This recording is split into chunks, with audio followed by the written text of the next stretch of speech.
एकदंताय वक्रतुंडाय गौरी तनयाय धीमहि।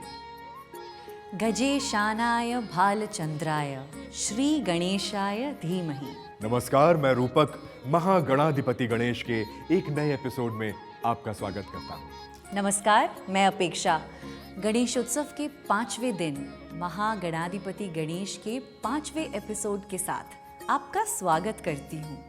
अपेक्षा, यदि मैं पूछूं कि गणेशोत्सव की विशेषता क्या है, तो मैं कहूंगी कि गणेश उत्सव की विशेषता है गणेश जी की झांकियां और उनमें गणपति के विभिन्न स्वरूप। बिल्कुल सच कहा। हम देखते हैं कि श्री गणेश की झांकियों में उनके कितने रूप और कितने रंग दिखाई देते हैं। और आश्चर्य यह है कि सभी का अपना सौंदर्य और अपनी आभा होती है। आपने ठीक समझा। आज हम श्री गणेश के विभिन्न स्वरूपों या अवतरणों की बात करने वाले हैं। और इसके लिए हम गणेश पुराण और मुद्गल पुराण की सहायता लेंगे, जहां श्री गणेश के 8 विशेष अवतरणों की चर्चा है। तो अष्ट गणेश को जानने के लिए श्री गणेश करते हैं उस श्रृंखला के एक नए अंक का, जिसका नाम है महागणाधिपति गणेश। आदि अनादि संस्कृति की विजय यात्रा।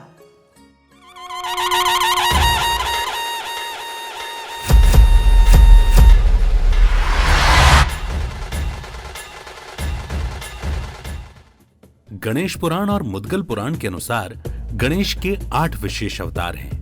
वक्रतुंड, एकदंत, महोदर, गजानन, लंबोदर, विकट, विघ्नराज और धूम्रवर्ण। ये सभी नाम हमने सुने हैं और इनके पीछे के कुछ आख्यान भी हम जानते हैं, लेकिन हमें इनके गूढ़ अर्थों को भी जानना चाहिए। तो चलिए इन अवतरणों के साथ आदि अनादि संस्कृति की उस ज्ञान परंपरा को समझने का प्रयास करते हैं, जहां संकेतों में संदेश दिए जाते थे। और हम आरंभ करेंगे श्री गणेश के पहले अवतरण से, जिनका नाम है वक्रतुंड।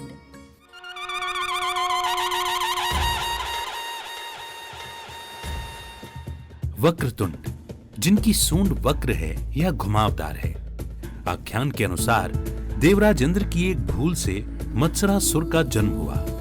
उसने शिवजी की घोर तपस्या कर निर्भयता का वरदान प्राप्त कर लिया और अपने 2 पुत्रों सुंदर प्रिय और विषय प्रिय के साथ तीनों लोगों को आतंकित करने लगा। तभी देवताओं की पुकार सुनकर गणपति सिंह पर सवार होकर वक्रतुंड रूप में अवतरित हुए। सर्वप्रथम उन्होंने मत्सरासुर के दोनों पुत्रों का संहार किया। इसके पश्चात मत्सरासुर को पराजित किया। पराजित होकर मत्सरासुर गणपति का परम भक्त बन गया। यहाँ कहा गया कि मत्सरासुर इंद्र की भूल से उत्पन्न हुआ। इसका अर्थ क्या होना चाहिए? यहाँ गणपति का वाहन भी मूषक न होकर उसके ठीक विपरीत सिंह है। गणपति के इस आख्यान के निश्चित ही गहरे अर्थ हैं। आइए समझते हैं। देखिए, मत्सर का अर्थ है ईर्ष्या, और आप देखेंगे कि अधिकांश आख्यानों में ईर्ष्या इंद्र का प्रधान गुण है। उन्हें सदैव ही किसी न किसी से ईर्ष्या होती रहती है। यही कारण है कि उनके कारण मत्सरासुर का जन्म कहा गया है। जहाँ तक गणपति के वाहन की बात है, तो सिंह शक्ति, साहस और आत्मविश्वास का प्रतीक है। इसका अर्थ यह है कि ईर्ष्या में जन्मे मत्सरासुर पर विजय पाने के लिए केवल बुद्धि ही नहीं, बल्कि आत्मबल और साहस की भी आवश्यकता होती है। यह स्पष्ट संकेत है कि जब आप स्वयं पर विश्वास करते हैं, तभी आपके मन में दूसरों की सफलता से जन्मी ईर्ष्या समाप्त हो जाती है। तो यदि हम वक्रतुंड की आराधना करेंगे, तो ये हमें आत्मविश्वास प्रदान करेंगे और हमारे मन में ईर्ष्या का भाव नहीं रहेगा। एक और बात, अंत में गणपति ने मत्सरासुर को अपना भक्त बना लिया। इसका अर्थ यह हुआ, यदि किसी व्यक्ति में कोई दोष देखें तो उसे समाप्त करने या उससे दूर होने के स्थान पर उस व्यक्ति को सुधारने का प्रयास करें। हमें यहाँ यह समझना आवश्यक है कि वक्रतुंड में जो सूंड के वक्र होने या मुड़ने का गुण है, वह वास्तव में अनुकूलन या परिस्थिति के अनुसार ढलने, सामंजस्य का प्रतीक है। यदि हम इसे आध्यात्मिक दृष्टि से देखें तो सूंड अपनी अनुकूलता के कारण ही ब्रह्मांड की सभी वस्तुओं को धारण करने की क्षमता रखती है। यही कारण है कि इसे ओम का प्रतीक भी कहा जाता है, क्योंकि ओम ब्रह्मांड की आदि ध्वनि है। इसमें एक वह अतीन्द्रिय बोध भी हम देख सकते हैं जो सामान्य से अति विशिष्ट है, और यह एक प्रतीक में इसको वक्रतुंड के रूप में हमें बता दिया गया है। अर्थात गणेश जी जीवों में ही नहीं, देवताओं में भी सबसे अधिक अतीन्द्रिय बोध का परिचय देते हैं अपनी वक्रतुंड से। अद्भुत। गणपति के एक वक्रतुंड स्वरूप के साथ कितने अर्थ जुड़े हुए हैं, ये तो कमाल है। बिल्कुल। तो चलिए अगले स्वरूप की ओर बढ़ते हैं, और श्री गणेश का दूसरा स्वरूप या अवतरण है एक दंत।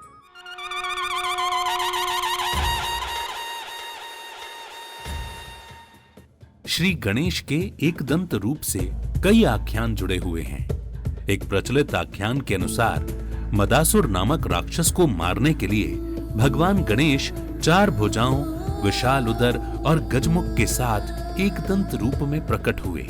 उनके हाथ में पाश, परशु, अंकुश और एक खिला हुआ कमल था। ब्रह्मांड पुराण में वर्णित आख्यान के अनुसार परशुराम को अपने बल पर मद हो गया और वे भगवान शिव को उनका फरसा लौटाने के लिए कैलाश पहुंच गए, परंतु द्वार पर खड़े गणेश ने उन्हें रोक लिया। दोनों में युद्ध हुआ और परशुराम के फरसे के प्रहार से श्री गणेश का एक दांत टूट गया। एक और आख्यान में महाभारत में प्राप्त होता है, जिसके अनुसार वेद व्यास महाभारत बोल रहे हैं और श्री गणेश लिख रहे हैं। निर्णय ये हुआ था कि गणपति लिखते हुए रुकेंगे नहीं। ऐसे में जब लेखनी खिस गई तो श्री गणेश ने तुरंत अपना दांत तोड़कर उससे लिखना आरंभ कर दिया। ये उनके त्याग का प्रतीक है।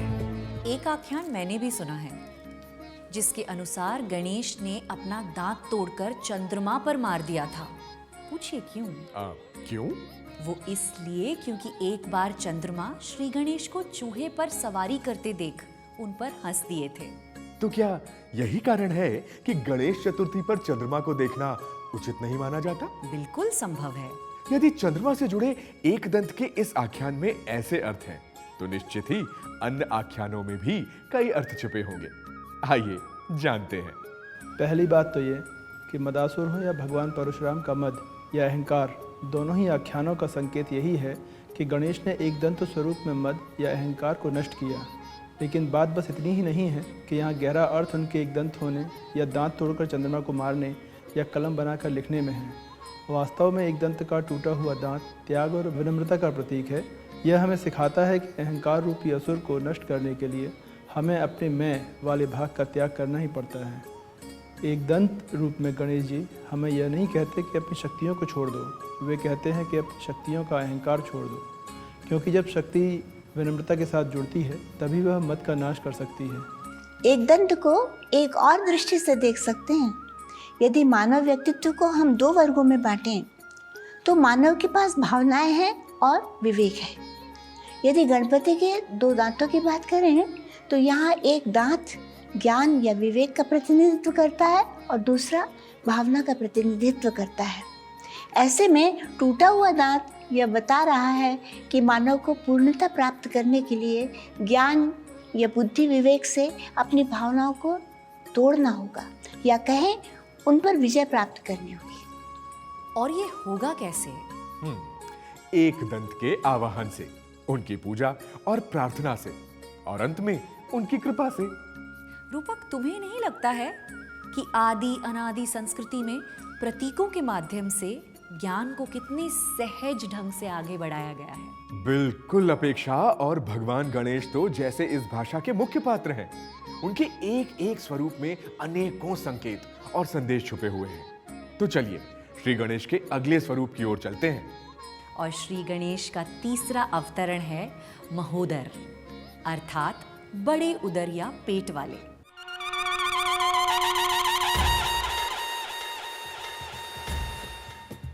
मुद्गल पुराण के अनुसार एक बार भगवान शिव गहन ध्यान में थे। देवों की प्रार्थना पर माता पार्वती ने महादेव का ध्यान भंग करने के लिए एक अत्यंत आकर्षक रूप धारण किया। कार्य सिद्ध होने के पश्चात जब माता पार्वती ने उस रूप को त्यागा तो उनकी त्यागी हुई ऊर्जा से मोहासुर का जन्म हुआ। शक्ति रूपा की ऊर्जा से जन्मे मोहासुर ने अपनी शक्ति से देवों को स्वर्ग से विमुख कर दिया। अंततः भयभीत देवों ने सूर्यदेव के परामर्श से महोदर गणपति की आराधना की और जब मूषक पर सवार होकर प्रसन्न चित्त महोदर मोहासुर के नगर में पहुंचे तो उनके दिव्य तेज और विशाल उदर को देखकर ही मोहासुर का मोह भंग हो गया और उसने बिना युद्ध किए ही गणपति की शरण ले ली। यहाँ किस मोह या लगाव की बात हो रही है? पार्वती के शिव के प्रति मोह का उदाहरण किस बात का संकेत है? और महादेव स्वरूप में गणपति के मोहासुर पर विजय का क्या संकेत है? आइए समझते हैं। यदि आप ध्यान से देखते हैं तो यहाँ दो बातें हैं। एक मोहासुर यानी मोह, जिसका अर्थ है किसी वस्तु या व्यक्ति में अत्यधिक जुड़ जाना, आसक्त हो जाना, जिसका संकेत हमें देवताओं और माता पार्वती के शिव के प्रति मोह के रूप में प्रकट किया गया है। आप सोचिए कि यदि शक्ति स्वरूप माता पार्वती के मन में भी मोह उत्पन्न हो रहा है तो उससे उत्पन्न ऊर्जा एक असुर का रूप ले लेती है, तब साधारण मनुष्य की स्थिति क्या होगी? लेकिन अच्छी बात यह है कि दूसरे ही संकेत में इसका समाधान हो जाता है। और यहाँ एक बड़ी महत्वपूर्ण बात यह है कि जब गणेश जी माता के सामने प्रकट हो रहे हों तो मातृत्व माँ का, पार्वती जी का प्रकट होना स्वाभाविक है। इसीलिए सौंदर्य लहरी में तो यह कहा गया है कुमारवद्यापि, आज तक कुमारी हैं गणेश जी और स्वामी कार्तिक जी। उनके पुत्र शिशुवत बराबर बने हुए हैं और पुत्र माता के सामने शिशु जब आ जाता है तो उसका मातृत्व ही बढ़ता है। दूसरा संकेत है महोदर यानी बड़ा पेट, जो सब कुछ स्वीकार करने का या पचा जाने की क्षमता का प्रतीक है। सुख दुख, सफलता असफलता, जय पराजय, जब हम जीवन में हर स्थिति को बिना किसी प्रतिरोध के स्वीकार कर लेते हैं तो मोह अपने आप निर्बल हो जाता है। इसीलिए आख्यान का अंत देखिए, वहाँ श्री गणेश का महोदर रूप देखकर मोहासुर युद्ध नहीं करता, वो पराजय स्वीकार कर लेता है। इसका अर्थ है जिसको मन में संतोष लाना है, सुख और दुख दोनों को स्वीकार करने की क्षमता लानी है, उसे श्री गणेश के महोदर स्वरूप की ओर देखना चाहिए और उनके जैसा बनने का प्रयास करना चाहिए। लेकिन मैं अभी संतुष्ट नहीं हूं। मतलब ये कि मुझे श्री गणेश के अगले स्वरूप के बारे में भी जानना है। और उनका अगला स्वरूप है गजानन, अर्थात वो जिनका सिर गज अर्थात हाथी का है।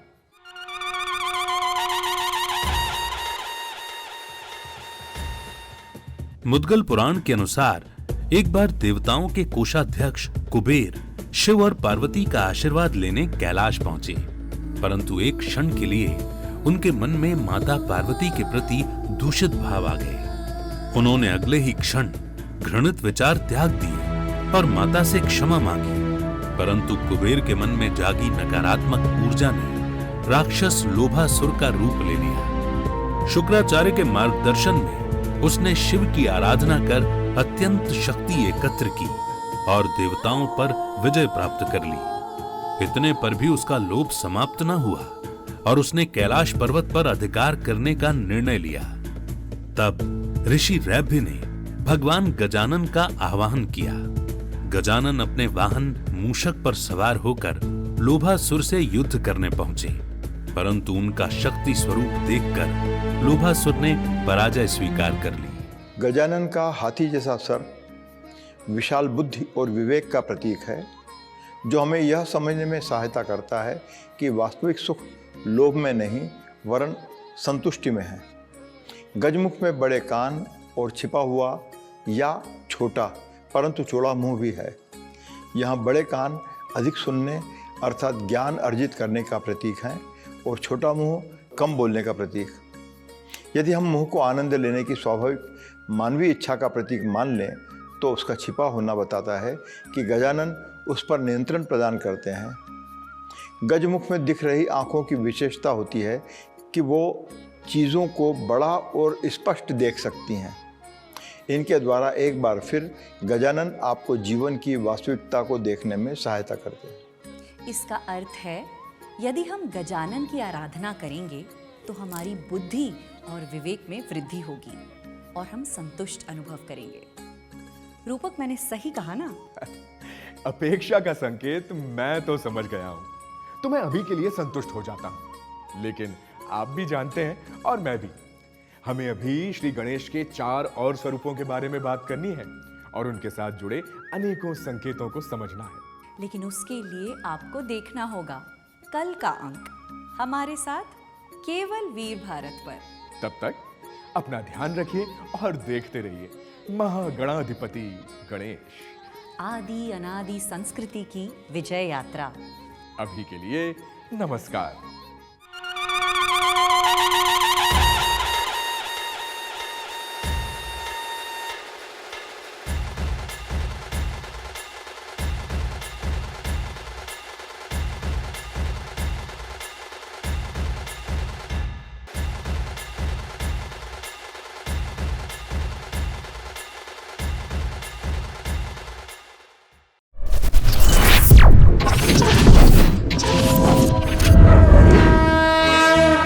वयं राष्ट्रे जागृयाम पुरोहितः।